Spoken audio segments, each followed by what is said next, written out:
Neymar one-on-one. Let's see if the তর্জনী আঙুল ঠোঁটে চেপে ধরে দৌড়ে গেলেন কর্নার ফ্ল্যাগের সামনে, নাচের তালে করলেন গোল উদযাপন। ভিনিসিয়াস জুনিয়রে যেন ধরা দিলেন সান্তোসের স্টেডিয়ামে। ভিনির কপি ডান্স হয়ে উঠল প্রতিবাদের ভাষা।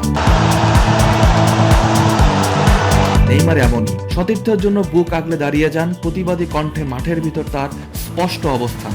দলের জন্য নিজেকে উজাড় করে দিয়েছেন বছরের পর বছর। সমর্থকদের মুখে হাসি ফুটিয়েছেন চরম কঠিন সময়ে, অথচ সে নেইমারকে কতই না সমালোচনার শিকার হতে হয়েছে। এক ম্যাচ আগেই শুনতে হয়েছিল অবসর নাও, তোমাকে দিয়ে হবে না। পরের ম্যাচেই বদলে গেল দৃশ্যপট। জোড়া গোল করে নেইমার এখন ব্রাজিলিয়ানদের কাছে হিরো। আওয়াজ উঠেছে নেইমারকে চাই বিশ্বকাপে। Neymar one-on-one. Let's see if the superstar can do. সমালোচনার সঙ্গে নেইমারের সম্পর্ক পুরনো, বিতর্ক তার জীবনের অনেকটা অংশ জুড়ে। ইনজুরির কথা নাই বা তোলা হোক, মাঠের চেয়ে মাঠের বাইরে যাকে কাটাতে হয়েছে বেশি সময়, তারকাখ্যাতির সর্বোচ্চ পর্যায়ে উঠে সমালোচনা বিতর্কে জর্জরিত হলেও নেইমার কখনো ভেঙে পড়েননি। ইনজুরির বিষাক্ত ছোবলে তিনি ক্ষতবিক্ষত হলেও উঠে দাঁড়িয়েছেন, ফিরে এসেছেন বীরের বেশে।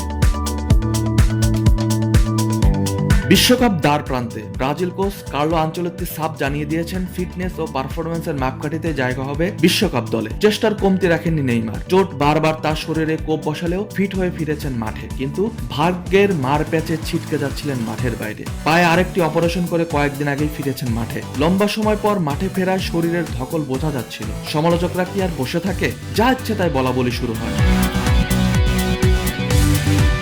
নেইমার ভেঙে পড়েননি, বরং তাদের উচিত জবাব দেওয়ার অপেক্ষায় নিজেকে শানিত করতে থাকেন। ব্রাজিলিয়ান লিগে ভাস্কো দা গামার বিপক্ষে ধরা দিলেন অগ্নিরূপে। জোড়া বলে জানান দিলেন ধার তার এতটুকু কমেনি, বিশ্বকাপের প্রস্তুতিতে সঠিক পথে আছেন।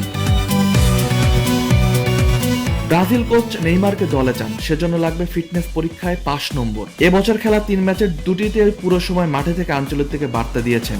সেই সঙ্গে জোড়া গোল করে বিশ্বকাপ দলে জায়গার জোর দাবিও জানিয়ে রাখলেন সাবেক Barcelona forward. To the back of the net by the Brazilian নেইমারের superstar. আওয়াজ শুনতে পাচ্ছে বিশ্বকাপ। সমালোচকরা কি শুনছে?